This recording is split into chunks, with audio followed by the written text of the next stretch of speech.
안녕하세요. 광운대학교 화학과 장우재 교수입니다. 자, 바이오 인사이트, 생명을 구하는 바이오 과학의 힘. 지금부터 강의를 시작하도록 하겠습니다. 자, 바이오, 이 용어 자체는 생명과 관련된 것을 의미하며 우리는 모두 의료기술을 통해서 생명을 더 확대하고 더 좋은 삶을 영위하고자 합니다. 그 과정에서 수많은 기술이 개발되었으며 우리는 계속해서 그 과정을 따라서 새로운 기술과 미래를 위해서 노력하고 있죠. 하지만 모든 의료기술은 꼭 생명을 유지하고 구하는 것만이 전부가 아닙니다. 삶의 질을 개선하는 것 역시 생명을 구하는 것만큼 중요하며 현대사회에서는 이러한 분야에 대한 파급력과 그 경제 가치가 더욱 높아지고 있습니다. 우리는 오늘 생명 외에도 다양한 측면에서 우리의 삶을 개선하는 다양한 바이오 의료 기술에 대해 함께 살펴보도록 하겠습니다. 첫 번째는 역시나 인구의 급격한 증가와 사람들의 수명을 개선시켜줬던 항생제에 대해서입니다. 우리 모두는 대표적인 항생제로 언제나 페니실린을 떠올리곤 합니다. 페니실린은 모두가 알고 있듯 푸른 곰팡이에서 유래한 최초의 항생제 중 하나라고 할 수 있습니다. 하지만 페니실린만으로 모든 세균에 대한 제거가 불가능하며 계속해서 저항성을 갖는 또 다른 세균들이 만들어지고 있는 만큼 새로운 항생제 역시 끝없이 개발되고 있는 현실이죠. 이 과정에 발맞추어서 항생제 개발의 역사를 간단히 살펴보더라도 페니실린이 갖는 베타락탐이라는 기본적인 사각형 고리 구조를 갖는 물질에서 시작해서 점차 더 복잡한 구조의 항생제들이 만들어지고 있습니다. 이들은 흔히 말하는 그람 양성과 음성이라는 다른 종류의 세균들을 목표로 하며 그 과정에서 발생하는 다제내성, 즉 다양한 약물에 대해 저항성을 갖는 세균을 제거하고 또 인간을 구하기 위해서 계속해서 더욱더 발전하고 있죠. 지금 말씀드린 다제내성균의 위험성은 우리 생각보다 훨씬 더 심각합니다. 흔히 슈퍼박테리아라고도 불리는 다제내성균의 위험성은 2050년을 기준으로 한 예상 통계 자료를 기준할 때 그 무렵에는 암이나 교통사고 등 어떠한 사망 요인보다도 훨씬 더 많은 사람들이 다제내성균 감염에 의한 항생제 부재로 인해서 사망할 것으로 예상되고 있습니다. 이러한 문제를 해결하기 위해 계속해서 새로운 항생제들이 개발되고 있고 인간은 최후의 보루라고도 불리는 항생제까지도 도달했습니다. 바로 그림에 보이는 폴리믹신이라는 어질어질할 정도로 복잡한 구조의 화학 물질인데 이 물질 역시 세균이 또 다른 세균에게 대항하기 위해 만들어진 일종의 세균의 방어 시스템입니다. 인간의 영리하게도 이 세균들이 어떤 식으로 작용하고 또 싸워나가는지를 연구했으며 이것을 바이오 의료 기술을 통해 생산하고 또 개량해서 더욱 인간을 위해 효과적인 약물을 만들어 오고 있습니다. 현재 폴리믹신은 신장과 신경 독성을 보이는 부작용으로 인해서 더 이상 적용할 수 없는 항생제가 존재하지 않는 경우 최후의 수단으로 투여되고 있습니다. 물론 이 외의 방식으로도 항생제 자체가 마치 영화 트랜스포머 속 로봇처럼 자체적으로 구조를 바꾸며 내성을 회피하는 일종의 스마트한 전략을 구사하기도 하며 이와 더불어서 다양한 항생제 복합 투여로 모든 문제를 해결하려고 인간들은 계속해서 노력하고 있습니다. 그리고 그 중심에는 바이오 의료 기술이 언제나 핵심적인 역할을 차지하고 있죠.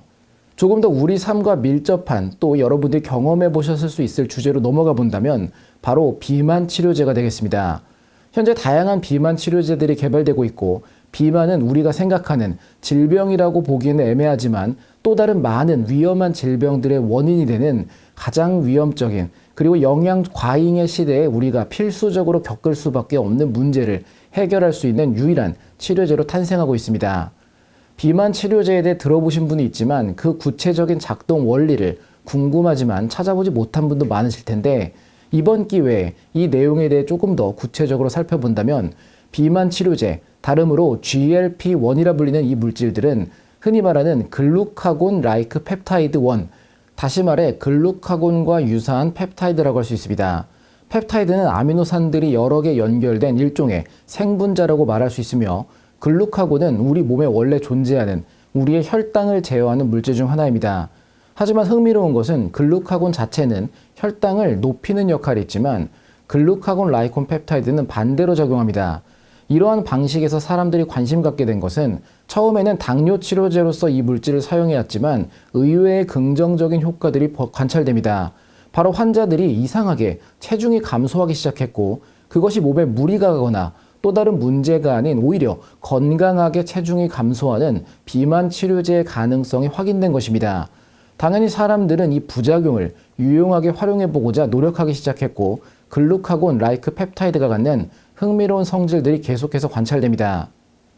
이 결과로 만들어진 것이 여러분이 들어보셨을 최초의 비만 치료제인 삭센다, 그리고 많은 분들이 사용하는 위고비입니다. 이 두 가지 물질에 결국 약품의 이름을 들었을 때는 도무지 어떤 원리일지 알 수 없지만 둘 모두 GLP-1이라는 물질을 공통적으로 사용합니다.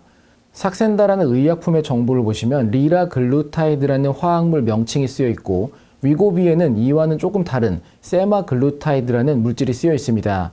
둘 다 글루타이드라는 공통적인 어미로 끝난다는 것을 볼 때 같은 혹은 유사한 물질임을 예상할 수 있는데 왜 복용 방식이나 제품의 효과에 차이가 있는 것일까요? 이 두 가지 물질은 모두 우리가 앞서 이야기했던 GLP-1과 매우 유사한 구조를 갖습니다. 비록 GLP-1이 비만을 치료할 수 있는 효과가 관찰되었다고는 하지만 이 물질을 약으로 사용하는 것은 불가능했습니다. 그 이유는 약 30개 혹은 31개의 아미노산으로 이루어진 이 물질이 몸에 유입되면 효소에 의해서 끊어지기 때문입니다. 심지어 이 끊어지는 시간이 단 2분에 불과하기에 우리가 약을 복용해도 2분 이내의 효과 외에는 모두 분해되어서 영양분이 될 뿐이었죠. 이를 통해서 바이오 의료 기술은 구조를 변형시켜 안정성을 높이는 방식으로 개선되었는데 긴 탄소 사슬을 붙여서 몸에 유입되었어도 효소가 이를 인식해서 끊는 작용을 방지하게 됩니다. 이를 통해 이 물질의 반감기는 체내에서 무려 하루로 개선이 되었고 이 때문에 리라글루타이드인 삭센다는 매일 주사를 맞아야 하는 약물로서 탄생합니다.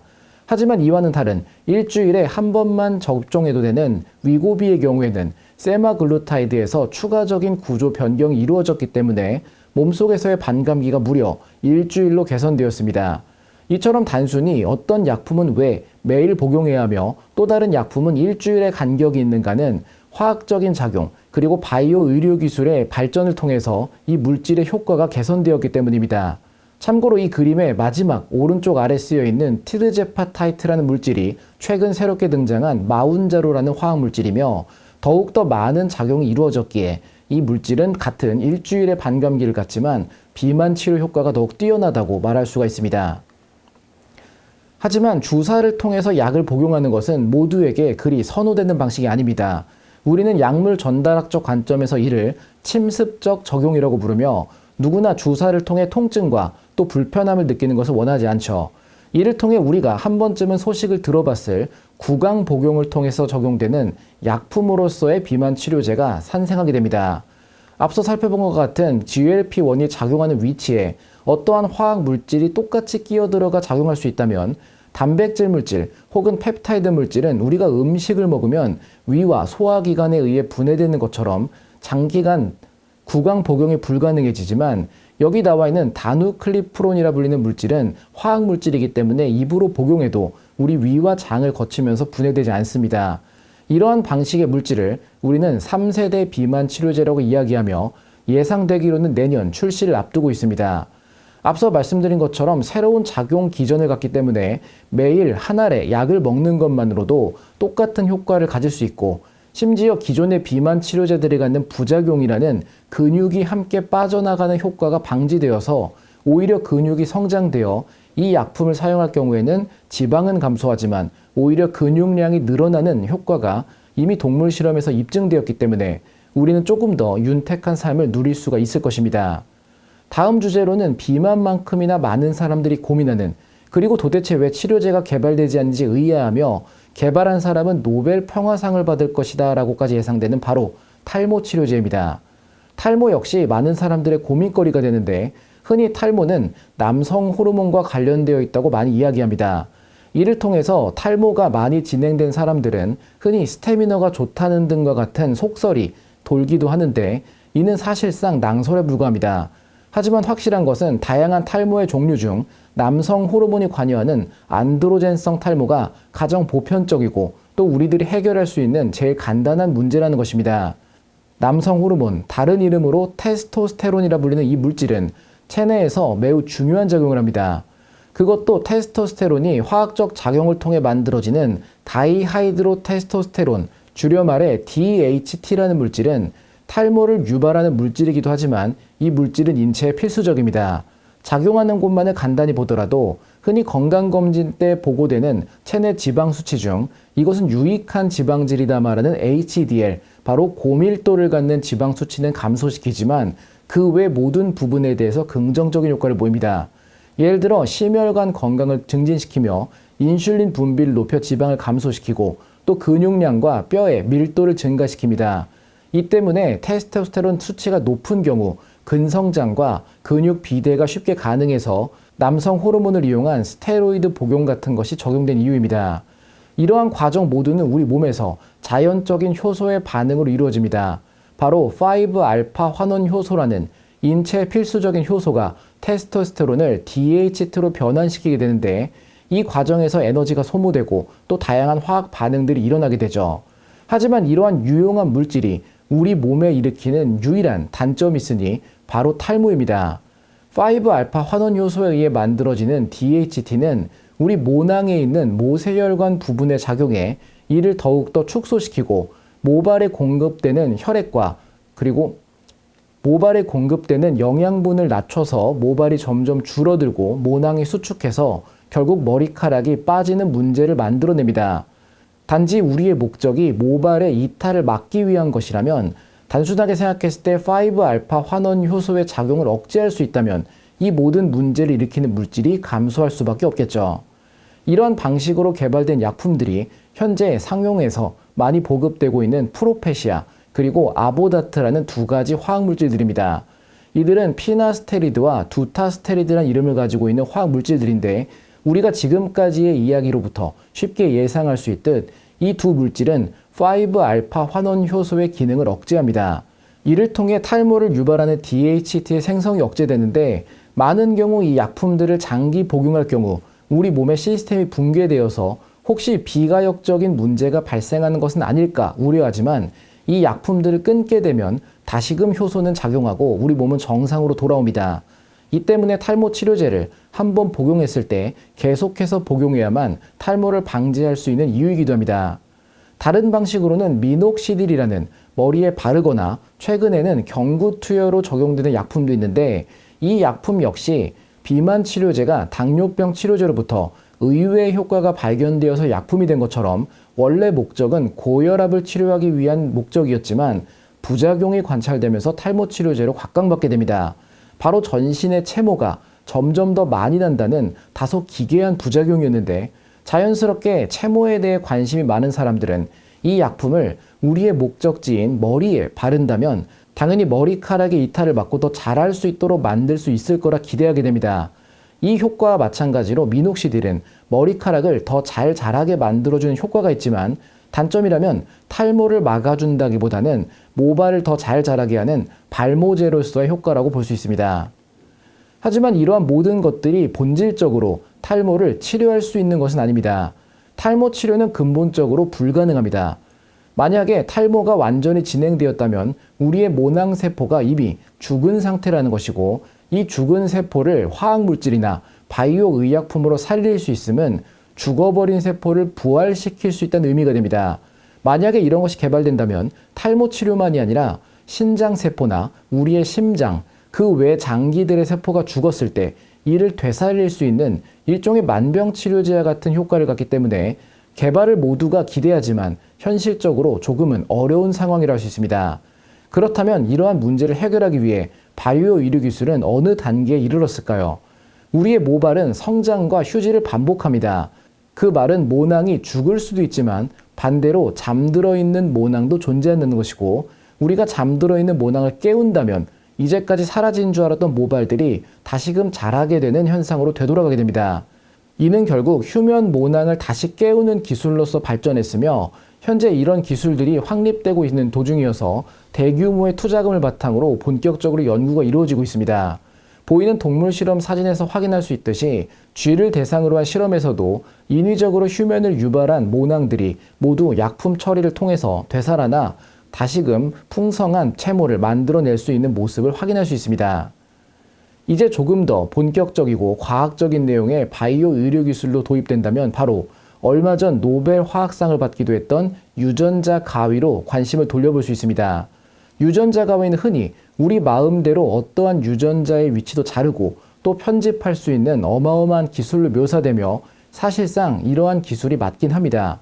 물론 어디에 적용할지 또 어떤 방식으로 활용할지 무엇에 적용할 수 있을지는 사람들의 더 많은 연구가 이루어져야지만 우리가 사용할 수 있는 하나의 도구가 개발되었다는 것은 앞으로 할 수 있는 수많은 가능성을 의미합니다. 흔히 유전자 가위는 크리스퍼 카스9이라는 다소 복잡한 이름을 갖는데 크리스퍼라는 명칭 역시 규칙적으로 간격을 둔 회문 반복 클러스터라는 더욱더 어려운 명칭으로 느껴집니다. 우리가 여기서 주목할 것은 바로 회문이라는 명칭입니다.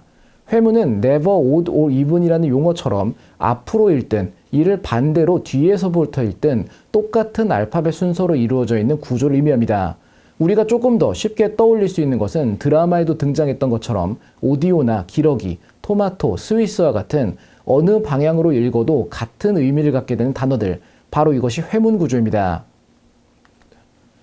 이 회문 구조 역시 우리의 인체 유전자를 이루는 ATGC라는 네 가지 정보들이 어떻게 나열되었는가, 곧 암호화되었는가에 따라 모든 정보가 이루어져 있는 것처럼 이 암호화된 서열을 앞으로 읽든 뒤로 읽든 똑같은 부분, 이것이 바로 우리가 유전자에서 이야기하는 회문 구조입니다. 회문 구조는 그 자체로도 독특하지만 바꿔 말하면 인식하기 좋다는 의미가 되며 이 부분을 잘라냈을 때 서로 상보되는 서열로 인해서 다시금 결합을 이루거나 제어하는 것이 조금 더 간단하다고 예상할 수 있습니다. 회문 구조는 인체에서 특정한 부분에 존재하며 이 부분은 필수적인 유전자 부위가 아니더라도 다양한 곳에서 찾을 수 있는데 크리스퍼는 바로 이 회문 구조를 의미하고 있습니다. 이러한 특이한 구조를 찾아내는 특별한 생분자 혹은 효소 역시 우리 몸에 존재하고 있겠죠. 그것이 바로 지금 이야기하고 있는 카스9이라는 것입니다. 카스9은 회문 구조를 찾아낸 이후 이것을 잘라낼 수 있는 일종의 가위 역할을 하는 물질입니다. 결국 회문 구조를 의미하는 크리스퍼와 이것을 잘라내는 카스9이 합쳐진 크리스퍼 카스9이 특별한 곳의 유전자만을 잘라내는 가위 역할을 하는 것으로 개발되었다고 말할 수 있습니다. 카스9의 구조는 매우 복잡하며 이를 유전자 합성 혹은 합성 생물학을 통해 설계할 수도 있고 또 이를 어떤 방식으로 적용하느냐에 따라서 우리는 원하는 곳을 편집할 수 있는 도구를 만들어낼 수 있게 됩니다. 바로 바이오 의료 기술의 혁신적인 성과라고도 볼 수가 있겠죠. 유전자 가위를 개발한 인물은 에마뉘엘 샤르팡티에 그리고 제니퍼 다우드나라는 두 명의 여성 과학자였습니다. 이 둘의 연구는 매우 많은 관심을 받는데 에마뉘엘 샤르팡티의 연구 결과는 무려 4176회 인용되었으며 제니퍼 다우드나의 연구 결과 역시 2만 1000회 이상 인용되었습니다. 흔히 노벨상을 수상한 연구 결과의 경우 1만 회 이상 정도 인용되는 것이 보편적인데 이들의 연구는 그것을 감안하더라도 매우 높은 관심을 받고 활용되기 시작했던 연구임을 우리가 직감할 수 있죠. 이 두 명의 연구자는 크리스퍼 카스9의 작용과 그걸 활용하기 위한 방식 모두에 대해서 구현되었습니다.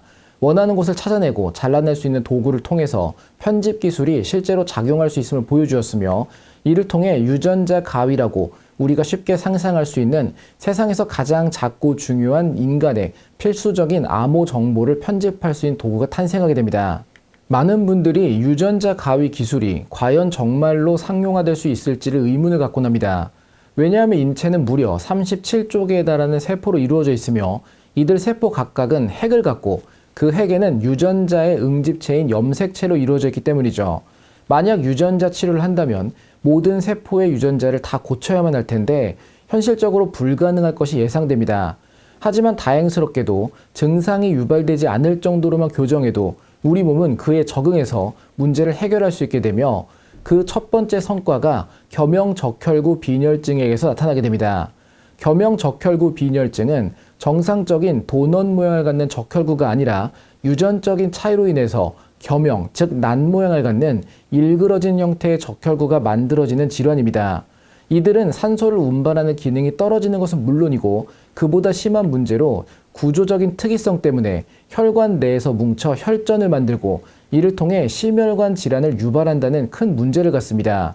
유전자 가위는 CTX001이라는 일종의 약물을 만들어내었으며 이 치료를 1회 하는 것만으로도 겸형적혈구 빈혈증이 극복됩니다. 이러한 긍정적인 면과 더불어 하나의 문제가 있다면 유전자 가위 기술이 탄생한 지 얼마 되지 않았기 때문에 비용이 매우 높아 이러한 겸용적혈구 빈혈증 치료 역시 수십억 원의 비용이 필요하다는 것입니다. 물론 이러한 문제는 바이오 의료 기술이 더욱 개발된다면 그리고 또 보급된다면 당연스럽게도 우리가 활용할 수 있는 범위로 낮아질 수 있게 됩니다. 또 다른 예시로는 우리 망막 질환을 치료할 수 있는 방식으로도 유전자 가위가 적용될 수 있음이 확인되어서 에디트 101이라는 방식을 통해서 우리의 망막 질환을 유전자 치료로 본질적으로 개선하는 것이 가능했습니다. 가장 뛰어난 성과이자 효과적인 결과는 어느 한 아이에 대해서 적용되었는데 카바모일 인산 합성 요소 1이라는 것이 결여되어 있는 유전적인 문제를 갖고 있는 어린 아이였습니다. 이러한 경우 체내에서 요소 대사가 불가능해서 몸에 점차 독성이 쌓여 자체적으로 중독되어 죽을 수밖에 없는데 유전자 가위 치료를 통해 이 아이는 완치되었으며 첫 번째로 성공한 완벽한 완치가 가능했던 효과로서 이야기되고 있습니다. 하지만 바이오 의료 기술이 갖는 것은 이러한 새로운 기술의 개발과 사용 가능한 범위로의 보급 그리고 가격을 낮추는 것 외에도 더욱더 첨예한 문제를 고민해야 됩니다. 바로 이에 대한 특허권을 고려하게 되는데 현재 유전자 가위 기술은 매우 치열한 특허 전쟁에 휘말려 있습니다. 미국 특허청은 유전자 가위 기술에 대해서 계속해서 반박되는 특허와 또 다른 소송을 이어가고 있습니다. 대표적으로 유전자 가위 기술을 개발했던 캘리포니아 대학교의 샤르팡티에와 다우드나 교수는 이에 대한 특허를 출원하고자 했지만 이와 경쟁자였던 브로드 연구소 역시 같은 방식으로 특허를 조금 더 현실적인 적용을 포함해 출원했기 때문에 이에 대한 특허 대립이 2016년과 2019년을 계기로 본격적으로 이루어지고 있습니다. 이와 더불어서 유전자 가위 기술의 가능성을 눈여겨보고 후발주자로서 조금은 다른 범위에서 참여한 툴젠 역시 이 두 회사와 계속해서 특허 전쟁을 이어가고 있으며 현재 화학물질의 보급과 판매에 가장 큰 시장을 차지하고 있는 시그마 알드리치 역시 이 두 회사와의 특허 전쟁을 이어가고 있습니다. 현재 유전자 가위 기술의 선점권과 특허권이 어느 곳으로 갈지는 여전히 알 수 없는 상황이지만 바이오 의료 기술이 갖는 수많은 경제적 가치와 그 활용성을 고려할 때 개발 단계에서부터 특허 그리고 지적 재산권에 대한 논의는 선행되어야 할 것으로 예상됩니다. 과학 분야에서는 이러한 선행과 특허에 대한 논의가 계속해서 이어져 왔었는데 또 다른 하나의 예시는 릭 몽타니에 그리고 로버트 갈로라는 두 명의 과학자의 이야기를 생각할 수 있습니다. 이들은 HIV, 다른 이름으로 인간 면역 결핍 바이러스에 대한 연구로 노벨상을 수상하기도 합니다. 하지만 이들은 이 연구 결과를 가지고 누가 더 먼저 했는가에 대해서 계속해서 선점을 통해 특허권에 대한 싸움을 이어나갔고 최종적으로는 두 과학자가 속한 국가들 간의 협의를 통해 공동 인정하는 것으로 비교적 훈훈하게 마무리가 되었습니다. 또 다른 예시로는 존 베넷 펜이라는 전기 분무 이온화라는 기술을 개발한 과학자도 있는데 펜의 경우에는 이 기술을 본인의 특허로 출원하여서 회사를 설립하기까지 합니다. 하지만 이 연구가 이루어졌던 예일대학교에서는 이 지적재산권은 당시 몸담고 있던 대학의 소유다 라는 주장을 펼치며 특허 분쟁을 이어갔으며 최종적으로는 대학교가 특허 분쟁에서 승리하게 됩니다. 이러한 모든 바이오 의료 기술의 장점과 단점 그리고 발전은 최근 두드러지고 있는 하나의 기술을 통해서 더욱 가속화되고 있습니다. 바로 인공지능, 즉 AI입니다. AI는 단백질 구조가 접히는 알파폴드를 통해 2024년 노벨 화학상으로 그 유용함을 증명하기도 했고 최근에는 많은 분들이 AI를 자료조사나 번역을 비롯한 여러 분야에서 활용하고 있을 거라 생각합니다. 당연히 과학기술 분야에서도 AI가 적용되고 있고 바이오와 같은 단순한 인간의 머리나 수작업으로 계산하기 복잡한 아주 다차원적인 시스템에 대해서는 AI의 가능성이 더욱 높아지고 있습니다. 물론 AI에 대해서도 바이오 의료 기술은 더욱더 경계해야 합니다. 이에 대한 사례로 최근 마이크로소프트에서는 감춰져 있던 1년간의 연구 결과를 발표했는데 화학무기, 곧 생화학무기인 생체 단백질 독소에 대한 합성을 제작 업체에 의뢰한 데 있어서 AI를 통해 유전 정보를 교란해서 맡겼을 때 현재 적용되고 있는 독소 검증 시스템이 이를 75% 이상 찾지 못한다는 것이 발견됩니다. 이는 우리가 악의적인 의도를 갖고 AI를 통해 바이오 의료 기술이 아닌 바이오 테러리스트로도 활동할 수 있다는 의미이며 이에 대해 1년의 유예기간을 갖고 발표한 것은 수많은 패치를 통해서 이 보안 시스템을 업그레이드했기 때문입니다. 하지만 여전히 바이오 의료기술과 우리가 활용할 수 있는 도구가 늘어남에 따라 인공지능은 이를 더욱 가속화할 수도 혹은 파멸로 이끌 수도 있습니다. 우리는 다양한 기술이 존재하며 인간은 이를 유용하게 활용할 수 있다는 사실, 그리고 그 결과는 심각한 위협이 될 수도 있지만 앞서 살펴본 비만 치료제나 탈모 치료제 혹은 유전자 가위 기술처럼 우리의 삶과 이제까지 직면했던 문제를 완벽하게 해결할 수 있는 또 다른 방식이 될 수 있음을 염두하고 더 많은 관심을 갖고 공부와 연구를 이어나가야겠습니다. 지금까지 경청해 주셔서 감사합니다.